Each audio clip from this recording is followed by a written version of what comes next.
and your game's back to normal.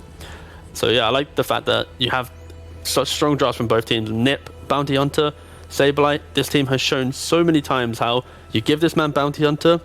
Sure, your first 15-20 minutes might be a bit shaky, might be a bit aggressive, but you get that ag, you turn it around, and then suddenly you're out of net worth, you've got no gold, and yeah, the game's in a really good position. So yeah, I'm just NiP and Bounty Hunter.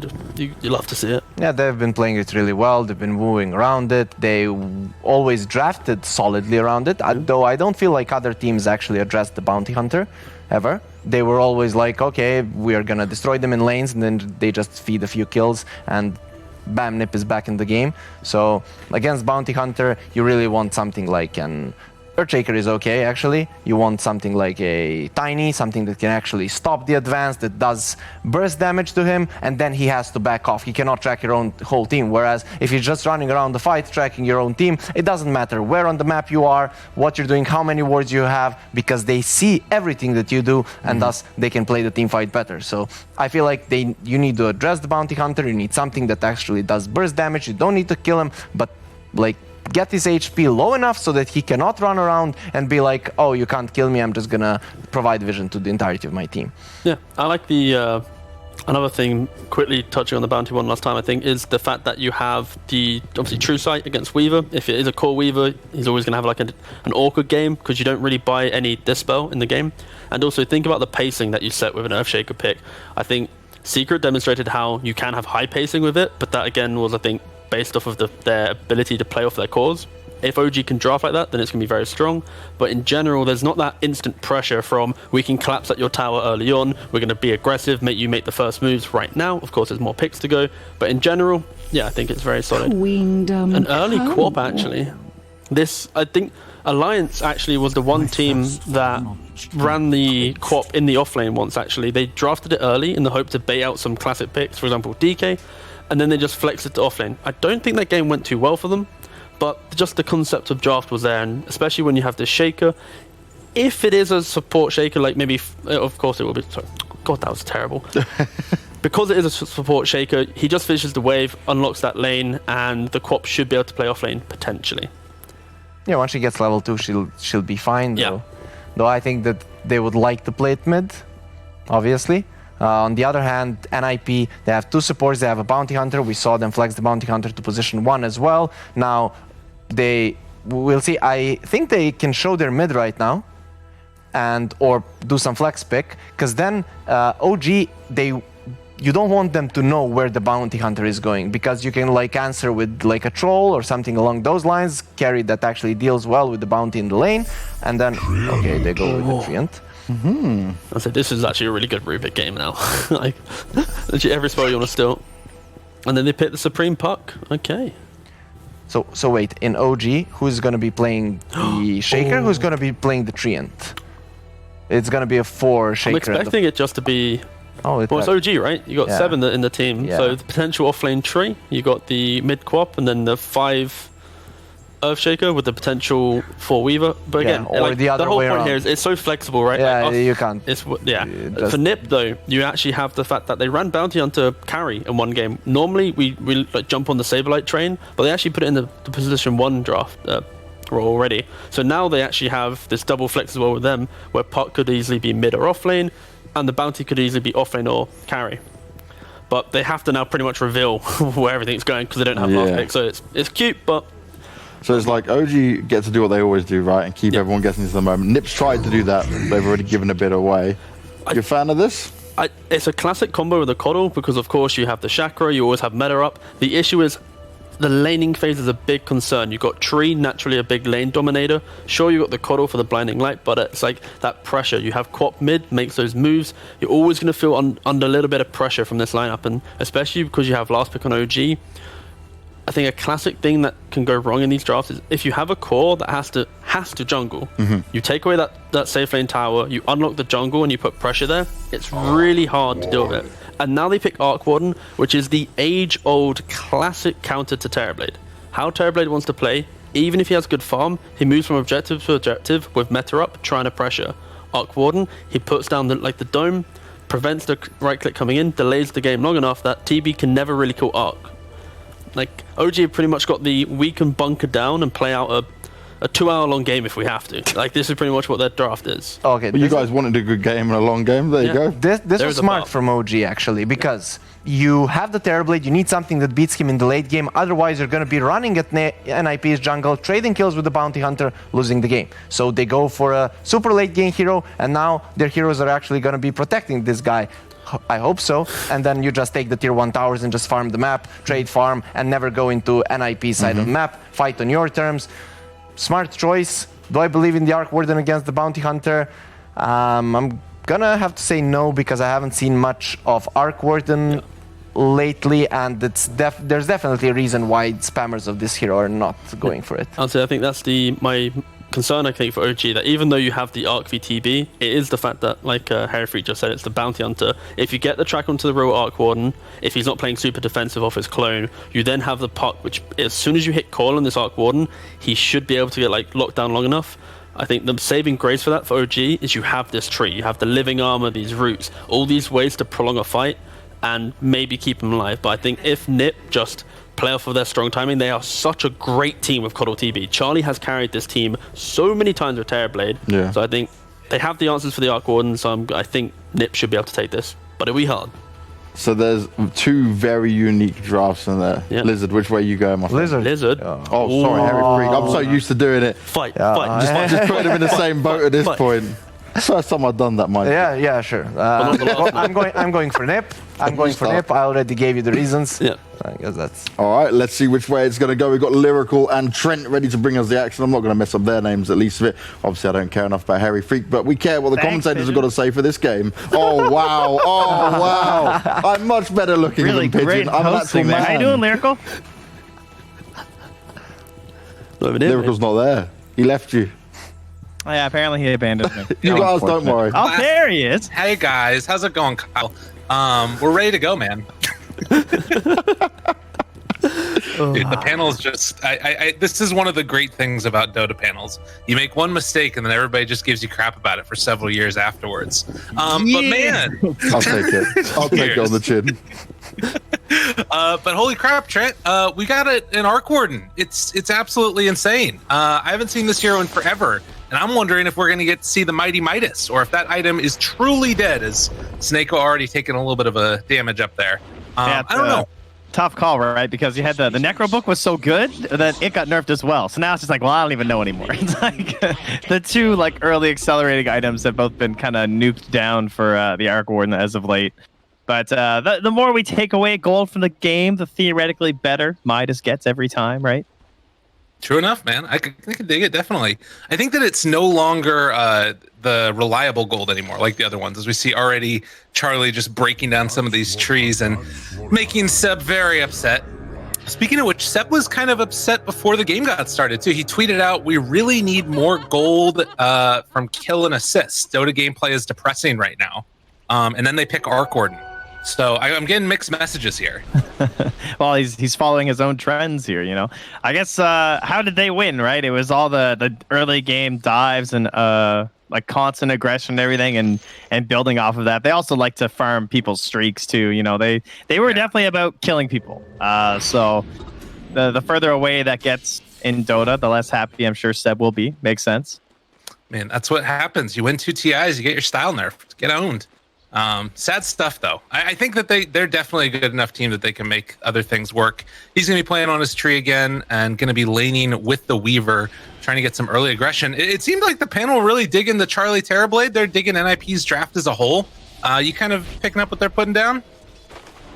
For the most part, yeah. I could see some potential issues based on just like the Puck and the Bounty Hunter. Obviously, they are very reliant on kills, and as well, we just talked about, kills aren't worth as much as they used to be, and of course, they require a certain degree of execution that you just, you know, you're relying on your own vision, being better than the enemy teams. You're relying on being heroes that you can lock down and actually kill, which there's some difficulties with in this game. The best thing they have though is like Coil is like the end all be all this game. If Supreme plays like peak Puck, he can definitely carry this game through. I don't think it's just on Charlie.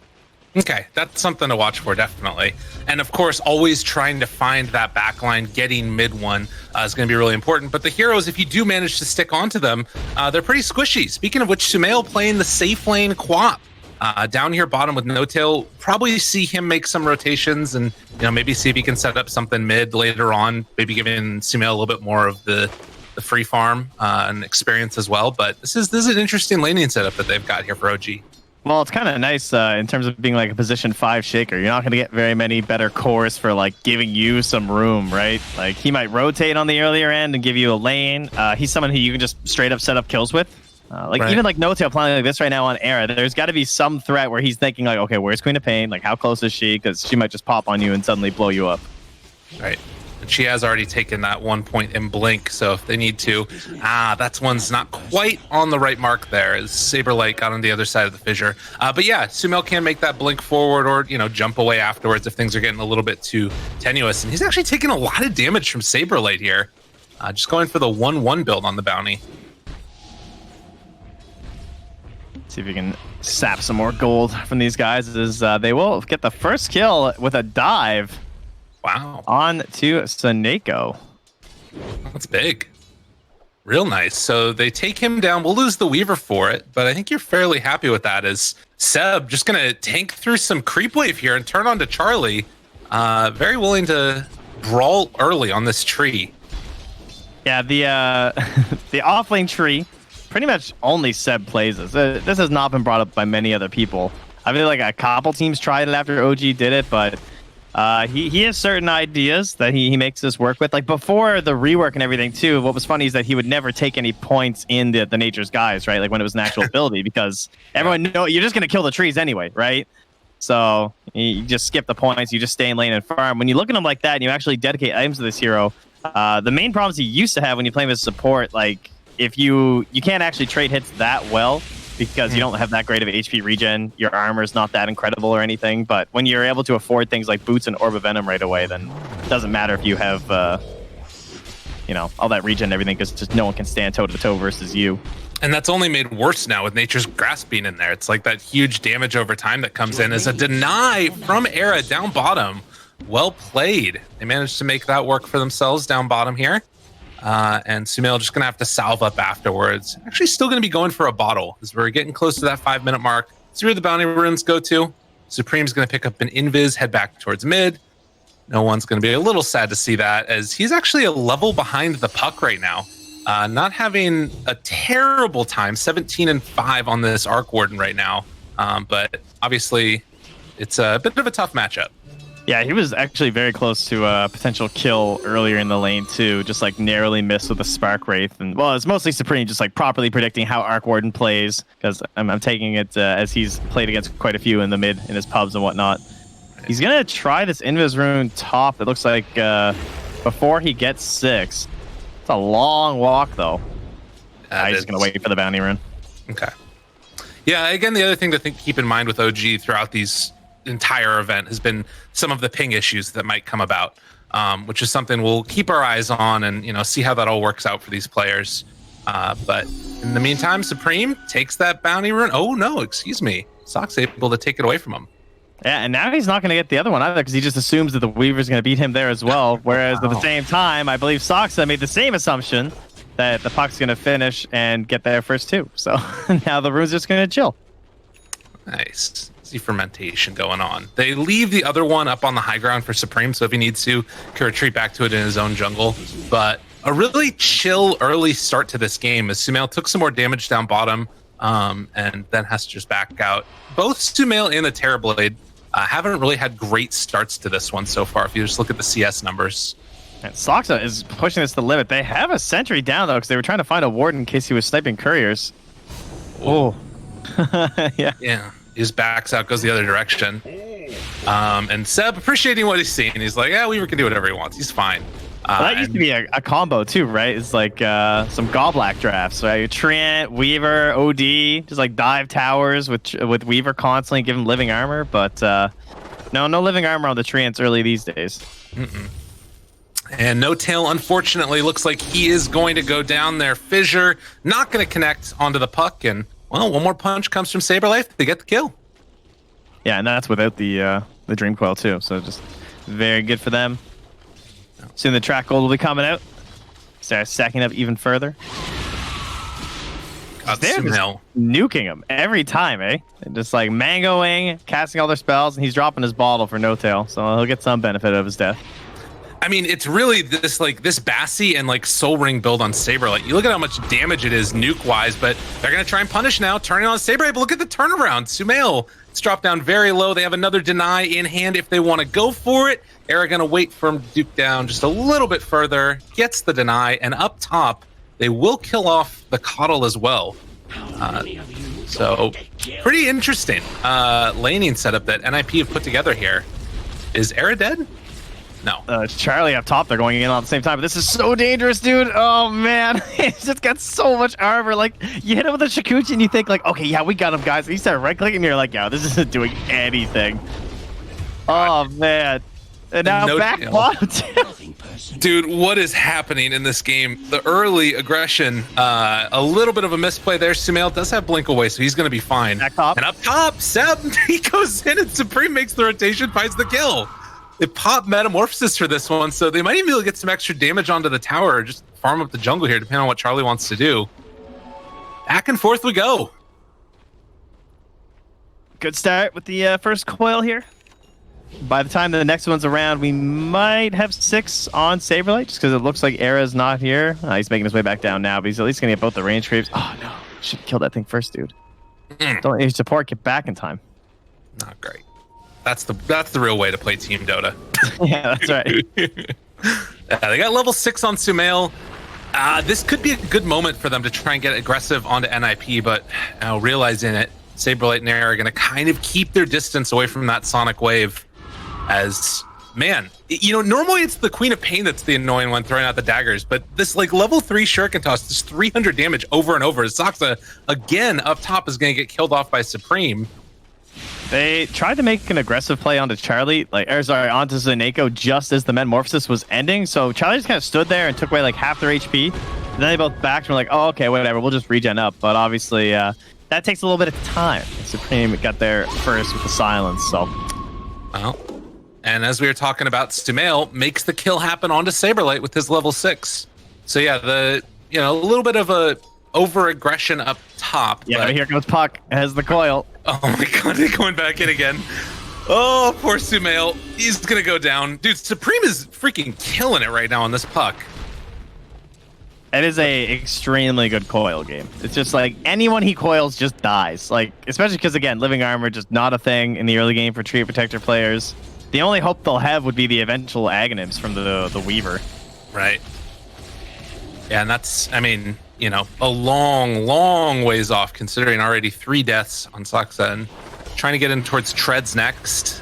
Needs some of those small items just remain a relevant hero. Well, they're also trying to go. Mid one does take down Saberlight. Well, up top, they take down Saneko. So dual kills on multiple different lanes, and Seb's just running at Charlie underneath the tower with Sumail showing up as well. They use the overgrowth. Seb is taking a lot of damage here. He's got to be careful as he backs out the illusion, still trying to run him down, and he will not quite be able to get the kill. Man, dude, what are you doing? This guy's crazy. Now, Soxa's tier, the bugs are up in 1 second. You got to run away, Charlie. Oh, Metamorphosis. He's trying to turn and fight. This dude's insane. He doesn't have Sunder right now. Doesn't have any points left for it. Gets level 8 off of this. And now he can do it. Pop the stick charge, turn around with the Sunder. He's trying to bait it. And didn't level it up. He's just going to kill him to death. Okay. That works. Whatever. Team? Dude. Oh my god. If they're not careful now with this Sunder, they turn it around onto the Weaver, blow him up. Sumail now turning to try and fight. You gotta get out of here. Charlie is a monster. Meanwhile, Supreme just killed mid one in the mid lane with Era as well. I think I know what happened there was that No-Tail was like waiting for the perfect moment to Fisher. Like he's like waiting for when he saw the Sunder was coming or something. And then Soxa just couldn't go in, I guess. It looked like it was on cooldown for a second too. I don't know if he used it earlier maybe or something. I'm not sure. But yeah, that was very strange. Just a miscommunication, I guess, as Supreme is going to be able to get the jaunt away. Regardless, NiP 2K gold lead. What's worse is that's like the 3rd time this game the exact same thing happened. Where someone's just trading right clicks and Charlie's like, okay. This is fine. Yeah, he doesn't really care that much. Bugs are going to get on him here. Trying to keep some pressure off of this bottom tier 1 tower. But I'm trying to figure out what the plan is at this point. Because it's 11 minutes in, your Terrorblade and Puck are top net worths. And it doesn't really feel like the supports are really hurting that much either. It feels like NiP is getting everything they want. Who actually found that mango tree? It was like the nobody found. Did you see that? I did not see that one. It's the Dire. So it dropped somewhere and no one picked it up, I'm guessing, right? If you look at the Dires, I think TV's illusion might have killed it or something when he was close. I'm not sure. Got it. I feel like that happens with Meepo. It does the same thing. Ooh, stolen overgrowth though. Need to be careful about overextending, or you just kill Era. Seb, he's tracked up. They have another round of Shuriken in just a second. Sumail taking a lot of damage there. Another couple punches, but no blink. Or rather, no extra damage before the blink is available. So Saberlight has to back out. Dude, I'm hunting for this mango tree, but I don't see it. It's gone. It's gone forever. It's lurking somewhere underneath something. Don't they normally? Can't you normally not see items if they're dropped in Fog of War, even if you're observer? I feel like that was a thing. Yeah, there's to be a neutral camp. Anyway, Will-O-Wisp mid. Mid one. He's in some trouble here. Can drop down the magnetic field, but it won't matter. He goes down. Yep, and no chance for an echo, even for a turnaround. They take down No Tail afterwards. Coil chasing. They knew Seb was off to the side. He's got to run. Breaks the coil right at the end. Don't think he meant to do it that way. Track is now on Seb. Will go down. And it is fallen off the rails right now for OG, who are going to lose 3 and a tier 1 tower. So much gold. Oh, the tracks are just flying from Saberlight. I think he just finished his phase boots as well. He's going to be so fast. I love the Soul Ring build as well. They don't need a mango tree. It's fine. Right? Just leave it on the ground somewhere. Hey man, spot on. Give him handicap odds. That's the way that they got to play it. But geez, 6-13, a 4,000 gold lead, and I mean, it's planted. I'm an idiot. All right, we're good. All right, nice. All right, we're good. We're good. I don't know why it popped up as unowned, but they have planted in their base, so we're all right. Smell just got one too. Yeah, there you go. Top lane, Seb trying to pressure the tower. Mid one's here as well. Looks like he is going to be going for the Maelstrom instead. Highest net worth on his team right now. And I mean, I guess that this is somewhat maybe to be expected since they've got like this Arc Warden in their draft who really doesn't do much right now. Did you say so? Yeah, I think the Maelstrom's good. They have the TB too. It's just like literally all of Arc Warden's first items just got nerfed. Right. Right? Like Maelstrom has been completely gutted. Necro's been gutted. Midas has been gutted. So Maelstrom's probably the best out of this scenario. But yeah, they kind of just have to play around him right now because you've seen what happens when they get spread out at all. Mm-hmm. Smail's going for the Orchid first, so just going with the full-on pure aggro build. See if that'll be enough. Oh, they break the take of the outpost, and Seb gonna go down in just a second. Supreme even gonna commit the coil for that one. Saberlight getting super low. Does he walk back in? Oh, he almost walked back in, and then he just grasped, but will live. Gets away yet again. I really thought he was about to like pixel his way onto that. That was like directly next to it, but they finally get that bottom tower. I feel like that took a little while. Yeah. Still a pretty commanding lead here, though, for NiP. Yeah. A bit of underestimation, perhaps. They are very far ahead right now. Well, and what is the point where like it starts to get easier for OG? Is there like sort of a timing that this lineup hits that works for the OG lineup? There's always the classic Arc Warden fight where like, you know, he pops off and he just kills like 3 people and you just can't do anything because like, maybe your initiator just dies right away, right? Like maybe Supreme's gonna like get Orchided or something after Yule's and just die. Okay. And then no matter how strong your TB is, those magnetic fields can just ruin his day. Okay. So OG picked not easy. Oh my God! Supreme just jumped in and stole that DD right in front of Sumail's face, and then gave him the greetings. Yeah, I guess that's the thing is like hold out, stop the pressure whenever possible. They're even going to glyph for this tier 2 tower for a little bit to try and get their other lanes pressured. It looks like, but OG, it's very much in sit back and hold out for a later fight, a later day. They need If more NiP items. are too headstrong going high ground, that could be a problem as well, but I'm sure they'll probably play it fairly patient. And I think they can kind of afford to play it at least like mildly patiently because they have the puck, just like such a good hero for pickoffs. And they go, oh man, he just goes right in with that Yules. He wants Crazy. this kill. Found him on mid one. They don't have much left of that metamorphosis, but it looks like NiP are not going to tempt fate. Seb is here though. They find a couple. Rooted for the moment is Puck. He's under control. Supreme manages to get that jaunt out, but they're still chasing. Soxa wanting to get onto Supreme, but they manage to blink away. And NiP make the escape. Well, dip in, dive back out, go back and farm, force all the rotations back to the base from OG. Could be thinking about Roche pretty soon. Typically, like bounty hunters like to go for those like solar crests and everything, but it's not that great this game other than Roche. So he's going for like the pipe instead because yeah, it's much more magical based that they have to worry about, right? Especially like going high ground. Yeah. The potential danger coming from an Echo Slam or something like that. It's definitely got to be wary of. Supreme spotted, hey, there's a Weaver over there. Then runs away. Slowly and steadily, this Weaver's been building up towards the Aghanim Scepter also. And you can see that Seb is just going to try and cut these waves whenever possible. He's going for a Necro Book himself and almost has it. But is going to be chased. Era and Saberlight nearby. He manages to finish the recipe and does get pretty good movement speed out of there. He's a quick boy. He gets away. Oh, that happened. Meanwhile, Yeah, it's tough. It's hard. so squishy. Did 1,037 damage there. Just like, there's nothing you can do as a Weaver player. No. Just have more HP. That's the Yeah. only answer. Don't be a support hero. I mean, he even has treads. Like I guess he probably had no wand charges or something. Yeah. Well, and the Nether Shell is like nice in a way, but I mean, also getting that armor reduction and stuff like that, that's not a great thing. There's a bunch of right clicks coming in or what have you. But 8,000 gold lead. Each one of these pickoffs that much more deadly because of the track gold that can come through. And NiP walking up onto the high ground. Going to see Soxa here underneath the ward as well. Do they want to just fully commit for the kill onto him? He's got 5 seconds till coil, but he can just Yules them. Yeah. And the silence afterwards, the chase down is there, and they don't even need the coil.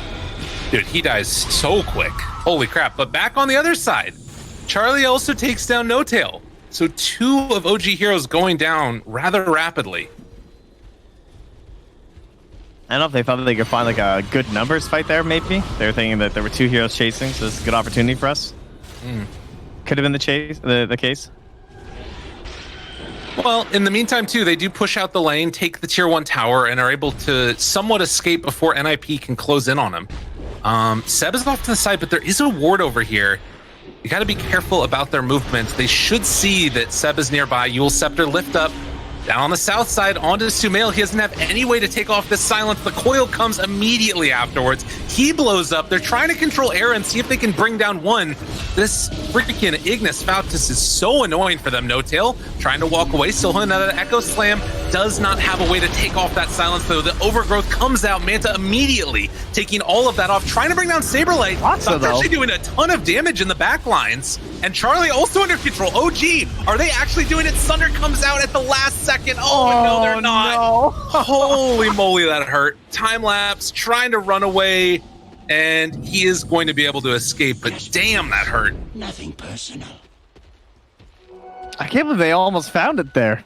That would have been an absolutely incredible kill. But, I mean, that was all with Sumail getting picked off to start that fight without, like, any contribution, too. You can see that things are still surprisingly dangerous for NiP.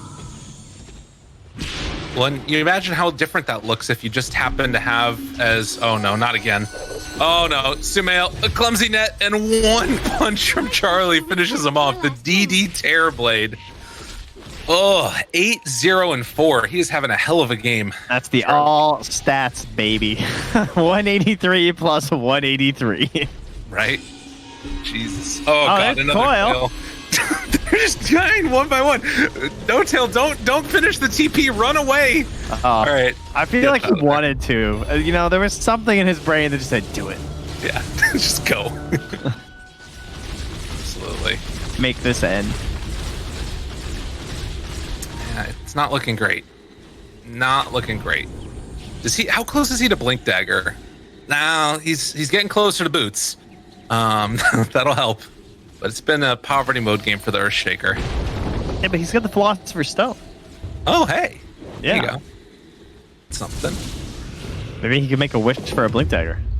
Maybe that's what his heart truly desires, and then he'll get it. I don't think that's not the Philosopher's Stone.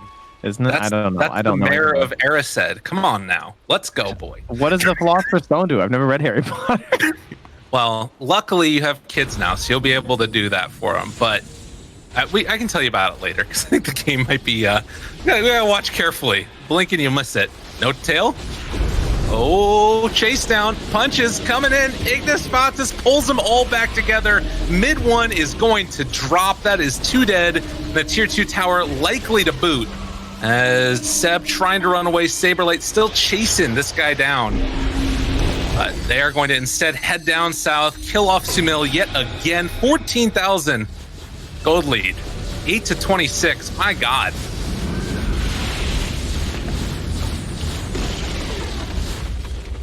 Walk it down, guys. Now he's on to Soxa. He's going to hit him with that orb. You know he is. Oh, he's going back into the living armor. All right, Soxa's that's smart. He wants that next creep wave. He's like, it's the only way. Oh, he's actually still going home. Damn. Yeah, it's probably the better play. You don't want to end up losing like that. I mean, they still haven't broken high ground. It's an Arc Warden draft. You know, things could turn around maybe. Am I selling you? Now we're going to Blink Dagger on Shaker. Okay. If No Tail waddles his way in here, I will just be so pleased, because that would be rather hilarious to watch, but I don't see it happening. Yeah, they're gonna need some like crazy. They initiate on No Tail, and then Weaver time lapses him, and that's his initiation. You know. They gank him, he gets out, and then they time lapse him back in for the Echo Slam. Like, exactly. Wow, that would be the play. I like that idea a lot. Mjolnir done. Mid one.